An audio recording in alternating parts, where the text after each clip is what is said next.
Hello, everyone. Happy Whinypaluza Wednesday. Alabella, bring us in. No need to whine, it's Whinypaluza Wednesday. Have some wine and join us on Whinypaluza Wednesday with the Green family. Thank you, honey. See you later. Stay close. Cha-cha chicken. Cha-cha chicken. Lily's falling asleep on the couch. We need to put our children to bed. I hope you grabbed some wine, and I hope you are ready for Whinypaluza Wednesday. Let's get ready to wine. Palooza. I realized last week that you were making all these jokes behind me. Yes. And I was just doing my thing. This is kind and of my I job. was totally oblivious I'm the to comic half. relief. I was totally oblivious to half of the things that you were doing. See, it's like normal life. You just don't listen to me. I would just have a thought, and I would keep going with the thought. I see how you are. Okay. So we've gotten wine. Not wine. Well, I better have some wine. I don't have any wine yet. This is watermelon Moscato from Nikki. That is amazing. Mm-hmm. You're okay, Nikki. We love Nikki. So. Love Nikki's wine too. Okay. So the topic this week. Let's get started. Don't make me laugh. That's my job. Back to school? Question mark. She drew a question mark for those of you people who are watching in reverse. So, as of today, the schools are making plans for the kids to go back to school to meet the state requirements. And I got to stop waving so I'm not distracted. I'm waving to everybody. Thank you for watching. So as of now, the schools are I believe I was told that the schools have plans that are due this week that they have to submit to the state about schools reopening. And the schools have all began having reopening committees, and the reopening committees have teachers and administrators and parents, teachers, administrators. And lots of meetings. And they're all getting together to come up with plans to make our children safe, to make the teachers safe, to make the school safe. So, safe is a key word. Okay, so as of today, safe. The kids are going back to school. Safe. We see what I mean? Like, you do this thing in the background, and yes. I don't even, I was watching our last video, and I totally didn't even hear him doing that. She just tunes me out, ladies and gentlemen. So I'm paying attention to what he's doing behind me this week. Sure you are. I'm trying. Committee meetings. Are you going to let me hold a thought? Nope. So. They're having opening committees. So, it's July 22nd. I know it's July 22nd because my nephew is 10 today. Happy birthday, Chase. And we don't know what August 22nd is going to bring. Or September 22nd. Or September 22nd. So, what I am trying to do as a parent is I am trying to be present focused, and I am trying to live in the here and now. It is July, it is summer. We are trying to just enjoy the summer. It was your favorite season. Which is my favorite season. Sundresses, flip-flops, tan, oh my. Pools. So I'm trying to just enjoy July because I have no idea what September is going to bring, and I know that you guys are watching from all around the country. So some of you go back to school in August. We don't go back to school until after Labor Day. So you can't wear white. I was doing really see, I missed it. I was doing really, really good until the superintendent sent a letter. Right, Seth? I was pretty calm until the letter. And we got a letter. What was in this letter? And I kind of freaked out. A little bit. Because it said that the kids had to wear a mask all day. And I know what you're thinking. You're thinking, what did you think was going to happen? Well, what I thought was going to happen was that they were going to figure out a way to keep our children 6 feet apart. I was living in my little naive bubble that I like to live in. The river of Denial. That I was thinking they're going to keep our kids in the classroom as much as they can. They're not going to switch classes as much as they can. They're not going to go to the cafeteria. They're going to stay in one place. And they're going to make it so that our kids are 6 feet apart and safe, and they're not going to need to wear a mask all day. Well, according to the letter, as of today, they're probably going to have to wear a mask all day. A lot could change. You never know. So some of you are thinking, good. I want my kids safe. I want them to wear a mask. I want to tell you what I'm thinking. Not that. I'm not saying that I'm right. Whenever, This is her personal opinion. Right, this is just my opinion. And Seth, you're probably going to have a different opinion, and I will ask you your opinion. Different opinion from my wife. So I freaked out with the letter, and Seth's response was, first of all, you don't know anything yet. It's July. They could change it. Which he's right. They could change it. We don't know. What? And On camera, she said I was right, by the way. You're right a lot of the time. Oh my, the earth is going to open up and swallow me whole right now. So second, okay. He says to me, the kids are going to do what the kids are going to have to do. Like, this is not this huge deal that you have to freak out about. Right, they are more flexible than you. They are flexible. Kids are resilient. And I want to tell every single parent watching that kids follow our lead. Yes. My kids are watching me. They are listening right now. They're in the other room, but they're listening to everything I'm saying. And if we don't make a big deal, if we go with the flow, if we say it'll be okay, if we wear a mask in public and show them that it's no big deal, if we are a good example, they are going to follow our lead. If we freak out, they will freak out. It's bad, don't do it. One of the first lessons that I learned was anxious parents have anxious children. Oh! So let's try to be calm. Let's try to be a good example. I'm getting the thumbs up. One of my goals is to research masks. And I'm saying that because I want a mask for myself. Seth has no issues. I do not. No issues with masks. I'm sure you could tell them I I'm have plenty of sorry. other issues. Yeah. But I do not have issues with masks. Kim agrees. And Joette says hi. Hi, guys. So Seth can wear a mask, has no issues with having a mask, and I don't know. I think I need a better mask. So my friend told me to try an Adidas mask, and she said it's very breathable. So I'm going to order some Adidas masks to see if I feel like I'm breathing easier in that mask. And so what I'm saying to you is that if you have a mask that you think is a fabulous mask that you can recommend, I would love to hear from you. So let's clarify that. Are you looking for a mask for comfort in your psychological feeling of I'm okay wearing this versus the mask that has the maximum prevention of any said germs? Okay. So It sounds like your priority is comfort, which is okay. Because they don't work anyway. So Joette says you're so right. Thank you, And Joette. I lost. Okay, Kim says I hate wearing it, but no, I have to. Yes. So Kim, I'm with you. I don't enjoy wearing it. I don't think anyone enjoys it, but I wear it because I want to go to Wegmans and I want to leave the house. I don't want to be in my house constantly. So we did that already. If I go somewhere, I put on a mask. I have a small face and adult sizes are too big. Yes, that is a problem. So we need these masks that are the right size. We need masks that are breathable. So I think, Seth, what you were asking me is what am I looking for as far as recommendations? Yes. What are you looking for in a mask, Rebecca? Okay, so what I'm looking for in a mask, so I sent Ella. Ella is going to theater camp this week. And I sent Ella to camp early in the morning. She gets there before 9.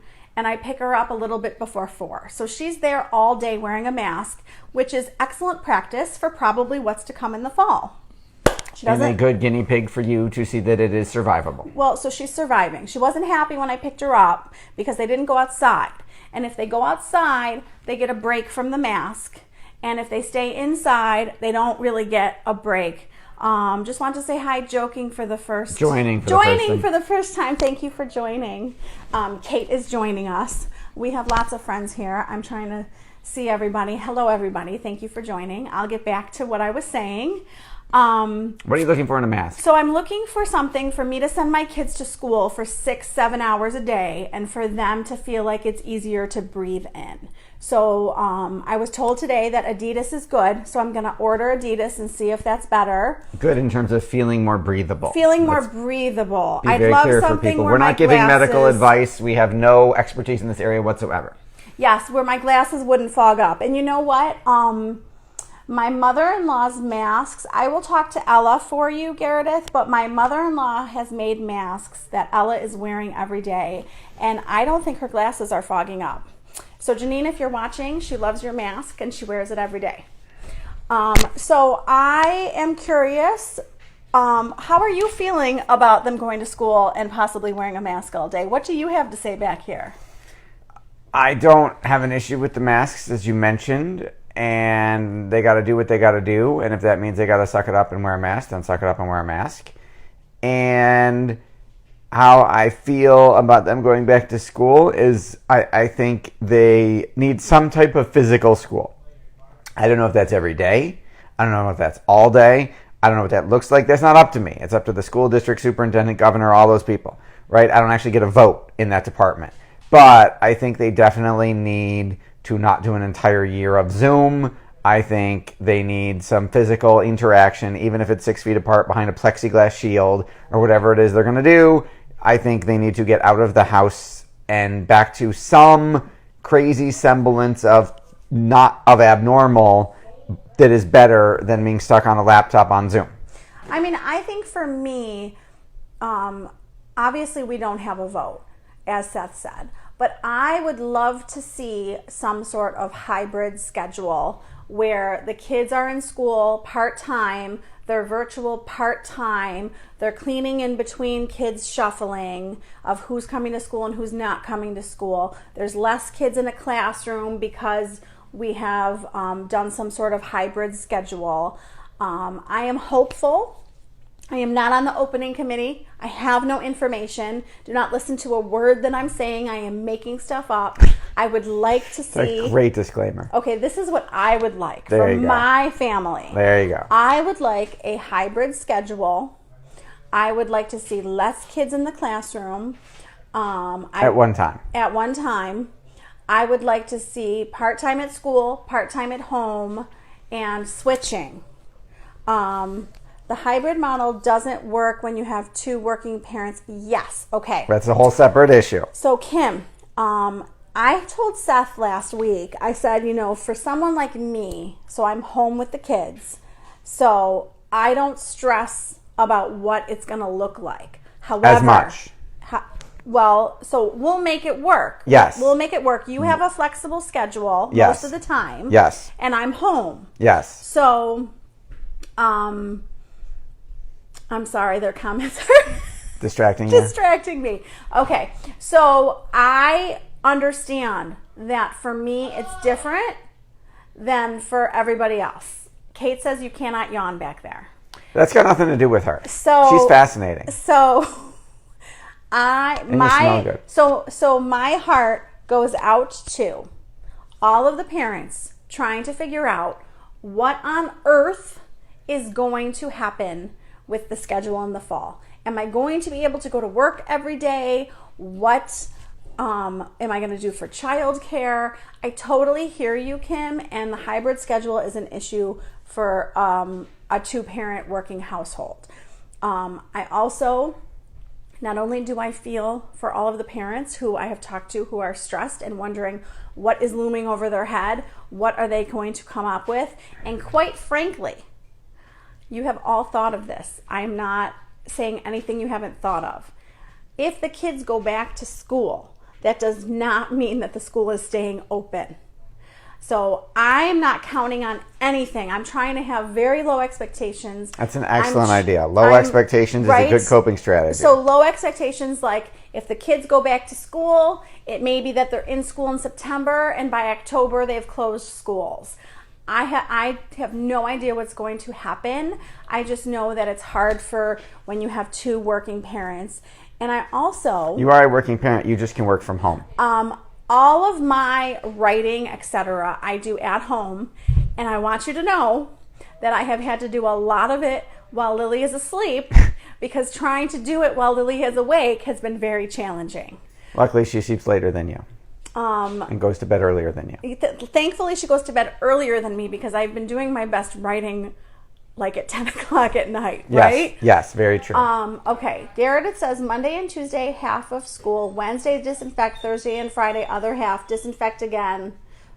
Yes, Garrett, that's exactly what my vote is. I'm putting my vote in. Not that anybody cares. Lancaster was thinking that model. Yes. So my mother told me, Garrett, that is what Lancaster is doing, and I'm hoping that is what they're planning to do. That is what they're planning to do. All of this is up in the air. I have heard through the grapevine that our superintendent wants the kids to go back every day, but again, it's rumors. Go back to school and wear masks, Joette says. I know. I'm concerned that wearing a mask all day is not good for our kids. Me, personally, that's my concern. No medical knowledge whatsoever. I'm not a doctor. Do not play one on TV. I have to do research on the safety of wearing a mask. And it's not going to matter anyway. Right. We don't get a vote. You're either if that's the rule, you're either sending them there or you're pulling them and homeschooling. For many mental health reasons. So I'm worried about mental health. Yes. I'm worried about the kids' mental health. I'm worried about the parents' mental health. I'm worried about the teachers' mental health. I'm worried about the parents. My friend was just writing on my page that she's doing work at 2 a.m. because her kids are home. So I feel for her. Sweet Home is considering too. Yup.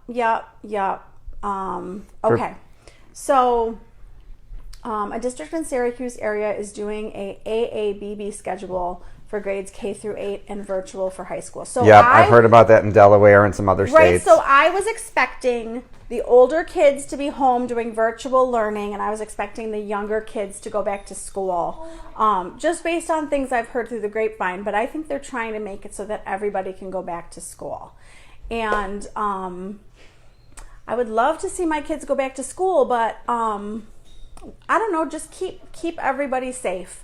I know that everybody's worried about the kids going back to school. I know they're worried about everybody's mental health. I think that first and foremost, everybody's worrying about keeping everybody healthy. I realize that the mental health issues are just as important. Georgia is going all virtual in August, and we're nowhere near as bad as New York. I have to tell you, I have heard so many people tell me that their schools are already planning for virtual. So I am shocked that we are planning to go back to school, but are our numbers better? Maria's saying our numbers aren't better. Tucson has said a lot can happen in a month and a half. They're doing 100% virtual. So here's the other question that I've been asking people. What happens when a teacher gets sick? What happens when a student gets sick? Do you know how many viruses are out there for our children? The stomach flu, the regular flu, COVID. How do we know when our kid has the sniffles that they don't have COVID? So how is the school going to determine? I guess we're going to have testing. Lots of testing is going to have to happen. But my other concern is that these kids are going to have symptoms, and everybody is going to be so scared every time a child has any sort of symptom. No sniffles, no sneezes. So again, in my little naive world that I like to live in, I like to think that the school is going to be so clean that nobody's going to get sick. For the first time in history. Florida is either 100% virtual or 100% in school. So you have to pick, is what you're saying, Amy. It's an excellent coin flip. Amy, I saw your text. I'm going to text you back after this. Does Williamsville not have a plan available yet? Clarence's plan is on the website and is updated. We had a Google Meet with the superintendent. Our superintendent said that we can't social distance and keep all of the kids in school. There isn't room in the building, so it'll be hybrid or learning from home. Yes, the school needs to post a plan by July 30th. A parent will give ibuprofen for a fever before school and they are sick and we won't know. So This has been my biggest complaint for years and years and years. Parents, I understand that you have to go to work. I have had working parents yell at me about this. I'm not saying it's just working parents, stay-at-home parents, part-time working parents. I don't know who does this. People will give their kids medicine, send them to school, and infect the whole class. So please don't do that. Please, I'm begging you. Do not send your sick kids to school. Amy is on the planning committee. Amy, do not fall over when I tell you this, but I did not volunteer to be on the planning committee. Do not fall over. I did not volunteer. I'm so proud of you. When I don't volunteer for something, Seth, I have to tell Seth once or twice because he doesn't believe me. Very true. I'm not sure that it was the right decision not to be on the planning committee. You're all right. You've survived. I'm trying to put trust into Other people, the administrators and the teachers, to come up with something to keep everybody safe and to keep everybody's mental health as sane as possible. I agree with Seth. It's too soon to say. So much has changed in a month. We should wait another month and reevaluate. Awesome. We'll be back in a month. Completely and 100% agree, because I'm sorry, but the day before school, the governor could put the kibosh on school. And I probably shouldn't put that out there. You probably should not. It's going to be all your fault. I will tell you that a lot of people really, really want their kids to go back to school. I don't disagree. I think he's first in line. I will tell you that our school district, our administrators, our teachers are amazing, and I do not do them justice at home, and I cannot help my soon-to-be 6th grader and 8th grader with their work. The soon-to-be 3rd grader is lucky if I can help her. I do my best. We're talking about the math, just to be clear. Well, right? Social studies, isn't that tricky? Yes, but even, like, I took Spanish for years and years and years, and Max's Spanish homework, I was like calling my friend. I was like, you have to help him. I can't do Spanish. This is hard. Spanish and math. So Spanish and math, I don't know. I think I could help with most other things, but I don't do their teachers justice. So yes, I would love to see them with their teachers. My kids did not mind the virtual learning. They have told me this. They are not going to be completely upset if it has to be virtual learning. But as their parents, we think it's better for them to be with their teachers. Wish the district would have included aides, clerk, typists, custodians, cafeteria workers, and bus drivers on that committee. 100% agree. Kelly, it's always math. It's always math. I think I need your phone number. Maybe I have your phone number. It's always math. It's the hardest. Kate says, only in your wildest dreams, Gareth, would that happen. That's so sad. I agree with you, Gareth. I think that they should have included more people on the committee. Hopefully they're going to do a good job. Maybe everybody should be on the committee. But they can't have that many people in a room. Hopefully. Can't have a gathering that big. Are they doing it in person or on Zoom? I thought it was Zoom. It might be on Zoom. I don't know. Jen, are you watching? Is it on Zoom or is it in person? I'll ask my friend. So I think that, in conclusion, takeaways. Seth and I would love our kids to go back to school. We would love for everybody to stay safe. We would love for the masks to be easy to wear all day. Would be nice to start school to meet and develop rapport and learn. Yes. Okay. So Joette makes an excellent point. We would like our kids to go to school, see other students, get rapport with their teachers before anything is shut down. If it's yes, as I said when I went back to work at our offices, I said, if there's going to be another spike and we're going to get forced to work from home again, I'd like to get a couple months in at the office before that happens. Yes. Yes. So Amy says the meetings are on Zoom. Okay. Okay, so Amy, we will talk more. Thank you, everyone, for your thoughts. Thank you for joining us. If you have an easily breathable mask, please comment. Ella Bella. Where is Ella? All right, you're in there listening to every word I say, Dolly. Come on down. Can you smile? Thank you for watching Whinypaluza Wednesday with the Green Family. Where's Lily? Cha-cha chicken. Cha-cha chicken. Thank you for watching. See you next week.